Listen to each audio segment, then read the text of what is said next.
राधे राधे दोस्तों, आज मैं आपके साथ शेयर करने वाली हूँ रविवार की कथा। चलिए कथा शुरू करते हैं। प्राचीन काल में एक बुढ़िया रहती थी। वह नियमित रूप से रविवार का व्रत करती थी।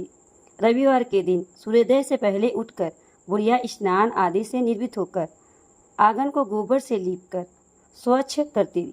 उसके बाद सूर्य भगवान की पूजा करते हुए रविवार व्रत कथा सुनकर सूर्य भगवान का भोग लगाकर दिन में एक बार भोजन करती। सूर्य भगवान की कृपा से बुढ़िया को किसी प्रकार की चिंता एवं कष्ट नहीं था। धीरे धीरे उसका घर धन धान्य से भर रहा था। उस बुढ़िया को सुखी होते हुए देख उसकी पड़ोसन उससे जलने लगी। बुढ़िया ने कोई गाय नहीं पाल रखी थी, अतः वह अपनी पड़ोसन के आंगन में बंधी गाय का गोबर लाती थी।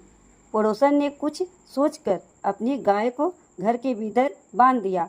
रविवार को गोबर न मिलने से बुढ़िया अपना आंगन नहीं लीप सकी। आंगन न लीप पाने के कारण उस बुढ़िया ने सूर्य भगवान को भोग नहीं लगाया और खुद भी भोजन नहीं किया। सूर्यास्त होने पर बुढ़िया भूखी प्यासी सो गई।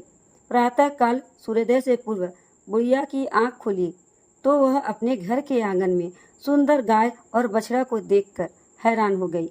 गाय आंगन में बांधकर उसने जल्द से उसे चारा लाकर खिलाया। पड़ोसन ने उस बुढ़िया के आंगन में बंधी सुंदर गाय और बछड़े को देखा तो वह उससे और अधिक जलने लगी। तभी गाय ने सोने का गोबर किया।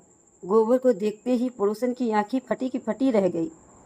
पड़ोसन ने उस बुढ़िया को आसपास न पाकर तुरंत उस गोबर को उठाया और अपने घर ले गई तथा अपनी गाय का गोबर वहां रख आई। सोने के गोबर से पड़ोसन कुछ ही दिनों में धनवान हो गई। गाय प्रतिदिन सूर्योदय से पूर्व सोने का गोबर किया करती थी और बुढ़िया के उठने के पहले पड़ोसन उस गोबर को उठाकर ले जाती थी।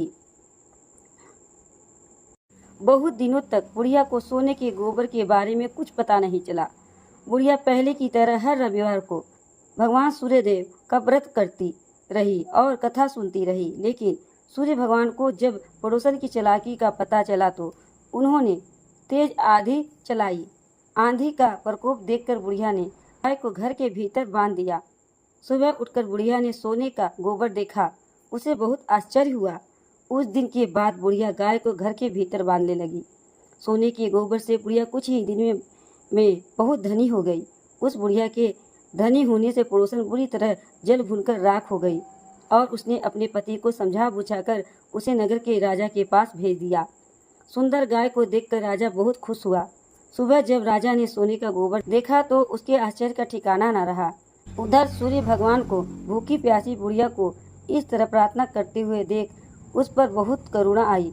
उसी रात सूर्य भगवान ने राजा को सपन में कहा, राजा, बुढ़िया को गाय एवं बछड़ा तुरंत लौटा दो, नहीं तो तुम पर विपत्तियों का पहाड़ टूट पड़ेगा, तुम्हारा महल नष्ट हो जाएगा। सूर्य भगवान के सपन से पूरी तरह भयभीत राजा ने प्रातः उठते ही गाय और बछड़ा बुढ़िया को लौटा दिया। राजा ने बहुत सारा धन देकर बुढ़िया से अपनी गलती के लिए क्षमा मांगी। राजा ने पड़ोसन और उसके पति को उनकी इस दुष्टता के लिए दंड दिया। फिर राजा ने पूरे राज्य में घोषणा करवा दी कि सभी स्त्री पुरुष रविवार का व्रत किया करे। रविवार का व्रत करने से सभी लोगों के घर धन धान्य से भर गए। राजतय में चारों ओर खुशहाली छा गई। स्त्री पुरुष सुखी पूर्वक जीवन यापन करने लगे तथा सभी लोग के शारीरिक कष्ट दूर हो गए। तो दोस्तों, यह थी रविवार की कथा आपको कैसी लगी? अच्छी लगी हो तो लाइक करिएगा, चैनल को सब्सक्राइब करिएगा, बेल आइकन को प्रेस करिएगा ताकि आने वाला वीडियो आप तक जल्द से जल्द पहुंचते रहे। श्री हरि विष्णु की कृपया, सूर्य भगवान की कृपया आप सभी पर सदा ही बनी रहे। इसी कामना के साथ अगले वीडियो मिलते हैं। राधे राधे।